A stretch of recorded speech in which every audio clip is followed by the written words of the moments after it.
Sejumlah karyawan Stasiun Pengisian Bahan Bakar Umum atau SPBU di Ngampin, Kabupaten Semarang pada Senin pagi mulai membersihkan material atap bangunan yang roboh diterjang angin kencang.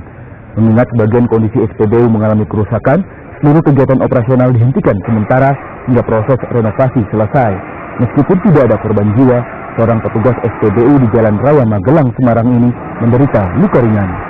Tidak ada korban jiwa, ya satu orang lainnya sudah terparah ya laser kaki.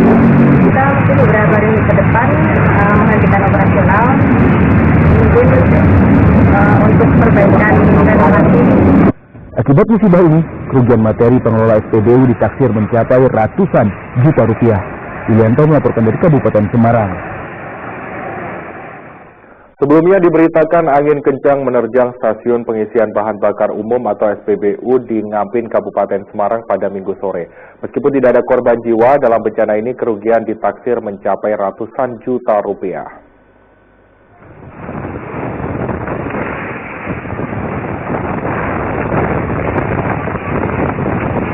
Inilah rekaman video amatir angin kencang selama 5 menit menerjang Stasiun Pengisian Bahan Bakar Umum atau SPBU di Ngampin, Kabupaten Semarang pada Minggu sore. Kerusakan terparah pada bagian atap SPBU dan sejumlah fasilitas umum. Demi menjaga keamanan, area SPBU ditutup.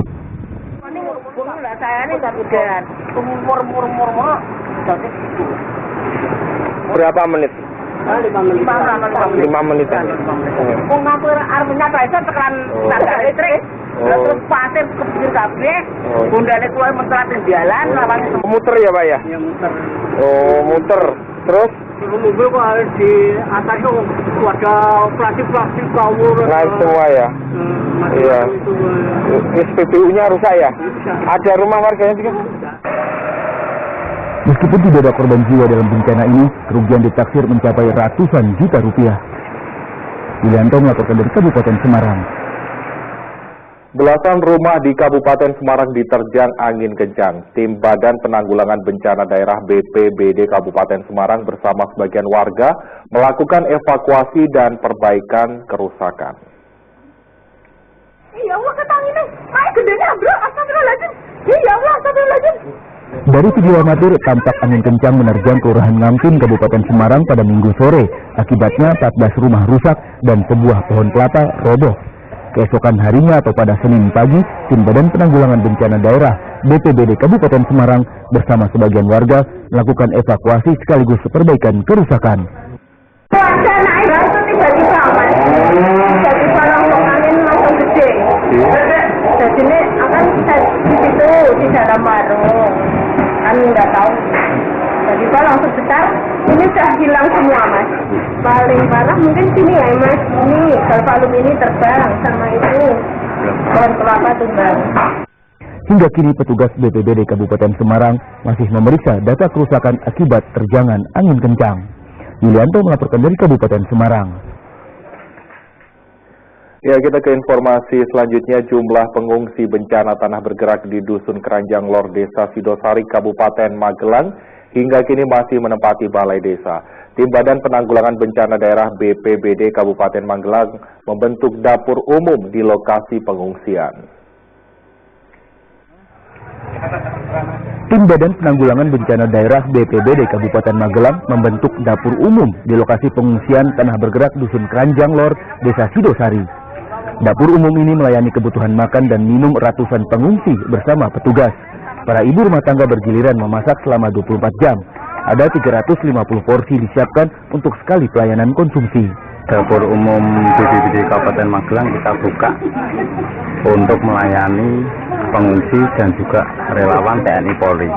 Untuk pengungsi data sampai hari ini kurang lebih 215 orang. Untuk relawan TNI Polri dan warga yang ikut membantu sekitar 100, kurang lebihnya 100 orang. Rombongan Tim Pusat Vulkanologi dan Mitigasi Bencana Geologi atau PVMBG telah memeriksa kondisi lokasi tanah bergerak. Dari pengecekan kontur tanah, banyak ditemukan batuan lapuk sekaligus tanah labil sehingga mudah longsor saat hujan deras.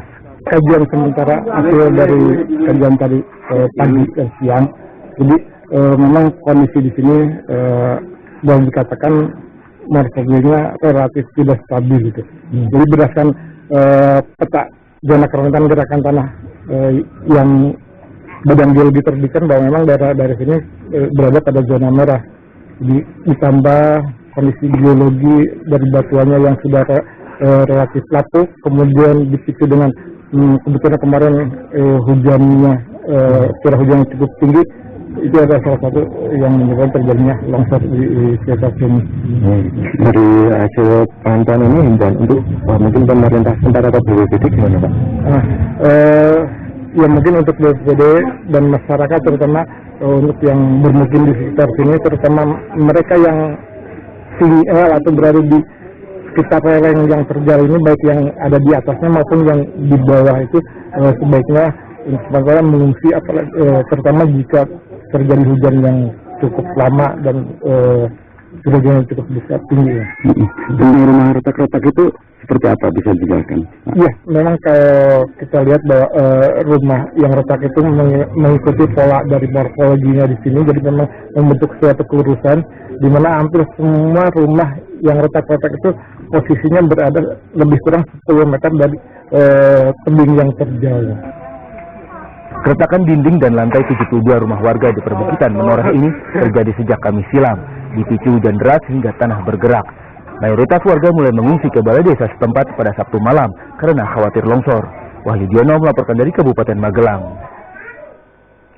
Bermaksud mencuci tangan di bekas lokasi tambang galian, 5 santriwati di Kecamatan Berati, Kabupaten Grobogan tewas tenggelam.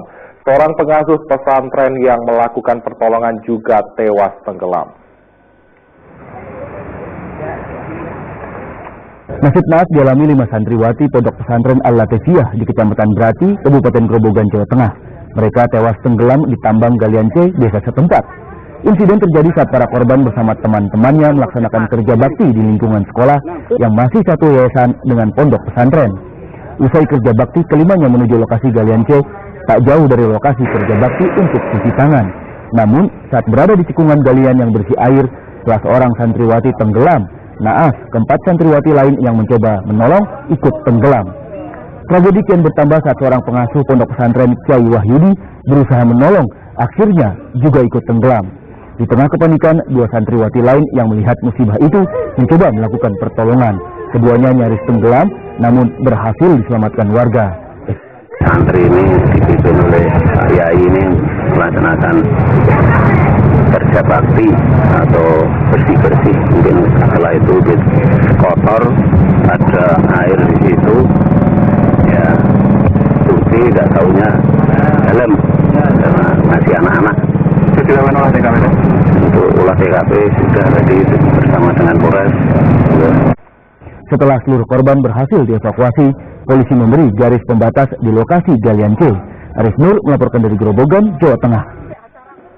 Setelah sempat dibawa ke Puskesmas Berati, jenazah 5 santriwati dan seorang pengasuh pesantren Al-Latifiyah diambil keluarga. Menyusul tragedi ini, pemilik tambang mengaku lalai karena tidak ada penjaga di lokasi tambang. Menggunakan mobil ambulan bantuan, 5 jenazah santriwati dan seorang pengasuh pondok pesantren Al-Latifiyah dibawa pihak keluarga dari Puskesmas Berati. Meskipun pihak keluarga telah mengikhlaskan kematian korban, polisi tetap melakukan penyelidikan dengan meminta keterangan pemilik tambang galian C. Ini diketahui sendiri karena kalau galian ini harus ada seperti ya ada yang tadi menjaga atau untuk mengingatkan kalau ada orang merapat ke lokasi atau main-main. Sucipto, pemilik tambang galian C, mengaku lalai hingga berakibat meninggalnya 5 santri dan seorang pengasuh pondok pesantren Al-Latifiyah. Menurut Sucipto, sebenarnya lokasi tambang sudah dipasangi portal agar tidak semua orang bisa masuk ke lokasi. Namun karena sudah 2 hari tidak ada aktivitas, setelah ada genangan usai diguyur hujan, lokasi tambang tidak ada yang menjaga portal sehingga para santri bisa masuk untuk mencuci tangan. Sebenarnya itu kelelahan dalam kerja ya, sebenarnya ini sudah mulai reklamasi semenjak musim lalu, berhubung nggak ada musim hujan itu kan istilahnya kegiatan nggak bisa langsung, dan kebetulan saat ini tambang baru off setelah kerja. Nah, jadi istilahnya lahan itu sebenarnya kedalaman air itu sekitar 40 cm, berhubung itu bekas reklamasi pada akhirnya kan warga yang habis kerja bakti sama payahnya syuting akhirnya ambil kepatol itu dalam. Pemilik tambang berjanji akan memberikan santunan kepada para korban, baik yang meninggal ataupun yang selamat. Arif Nur melaporkan dari Grobogan, Jawa Tengah.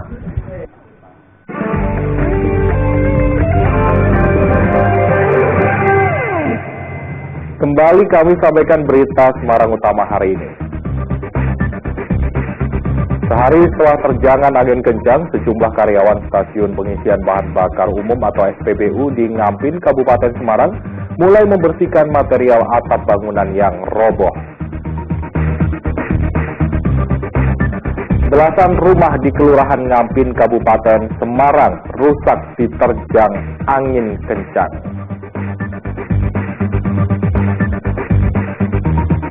Tim Badan Penanggulangan Bencana Daerah BPBD Kabupaten Magelang membentuk dapur umum di lokasi pengungsi tanah bergerak di Dusun Keranjang Lor, Desa Sidosari.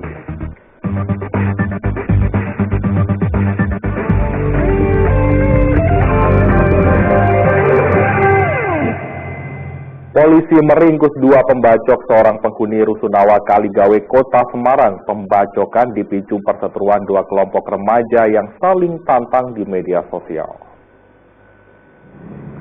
Tim Polsek Gayam Sari bersama Resmo Polrestabes Semarang meringkus 2 pelaku pembacokan seorang penghuni Rusunawa Kaligawe, Kota Semarang.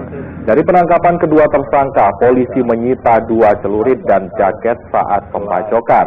Insiden tersebut dipicu perseteruan 2 kelompok remaja yang saling tantang di media sosial. Penghuni Rusunawa yang dibacok merupakan korban salah sasaran hingga mendapatkan perawatan serius karena luka parah pada punggung dan juga paha. Di situ ada beberapa anak-anak yang masih tongkrong, didatangi ini, kemudian teriaki, metu, seperti itu, sehingga ada 2 ataupun beberapa orang yang mendekati menanyakan ada masalah apa. Ternyata secara tiba-tiba pelaku ini langsung mengayunkan celurit yang saudara N, sama juga yang satunya saudara I, yang mengakibatkan korban luka di pinggang, kemudian yang satu lagi di paha bagian. Kita tinggalkan sejenak informasi kriminal, kita ke informasi selanjutnya. Persediaan masker di sejumlah apotek di Salatiga telah habis sejak awal Februari silam menyusul merebaknya virus corona atau COVID-19. Meskipun sudah terpampang tulisan stok masker habis, masih ada warga berburu masker di apotek. Sejak merebaknya virus corona atau COVID-19, jumlah pembeli masker meningkat sehingga persediaan masker di sejumlah apotek di Salatiga telah habis. Pengelola apotek tidak bisa memesan masker di distributor di daerah Semarang karena kehabisan stok. Meskipun sudah terpampang tulisan stok masker habis, masih ada warga berburu masker di apotek. Tercatat dalam sehari sekitar 20 orang mencari masker. Monggo Bu, Mas Nun. Saat ini sudah menipis Mas, itu dari sekitar 2-3 minggu lalu ya sekitar tanggal 15-an itu kami sudah stoknya habis. Itu terakhir transaksi tanggal 15-an dengan harga satu boxnya 50 ribuan. Pesen sih, jadi langsung beli di sini sembari beli obat misalnya, terus langsung beli. Dan itu pun harga 50 ribu itu bukan dari kami yang menaikkan, tapi kami beli di distributor memang sudah mahal Mas. Jadi dulu tuh harganya sekitar misalnya 30-an ribu, langsung meningkat jadi segitu. Masih sering banget Mas, jadi sehari itu ada sekitar 20-an lebih orang ya yang cari keluar masuk untuk mencari masker tuh masih. Cuman kami edukasi, jadi bagaimana masker itu sebenarnya harus digunakan. Kan tidak semua orang menggunakan masker ya, apalagi ini wabahnya kan baru kita tahu sendiri, baru ada 2 orang yang di Jakarta sana. Nah sedangkan masker itu sebenarnya dibutuhkan untuk orang-orang yang sakit saja, untuk agar tidak terjadi. Jumlah turis mancanegara yang berkunjung ke Candi Borobudur, Kabupaten Magelang berkurang hingga 30% sejak merebaknya virus corona atau COVID-19. Pengelola wisata Borobudur mewajibkan pemeriksaan suhu tubuh bagi para pengunjung dan menyiapkan cairan cuci tangan untuk mencegah penularan virus corona.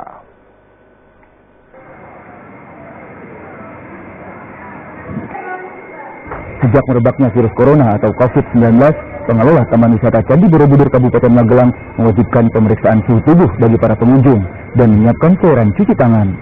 Tindakan ini untuk mencegah penularan virus corona. Jika ada turis yang dicurigai terindikasi virus mematikan tersebut, akan dirujuk ke rumah sakit terdekat.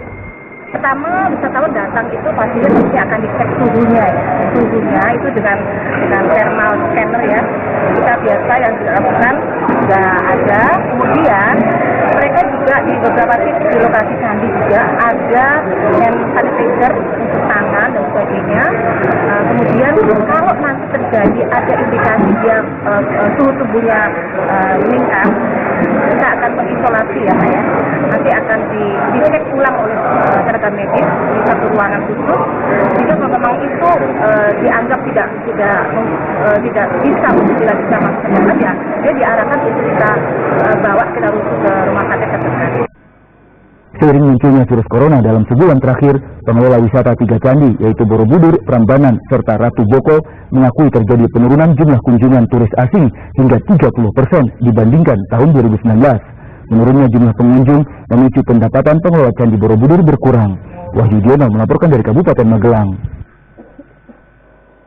Informasi tadi mengakhiri jumpa kita pagi ini bersama rekan yang bertugas. Saya Freddy Cahya mengucapkan terima kasih atas kebersamaan Anda. Selamat pagi, selamat beraktivitas, dan sampai jumpa.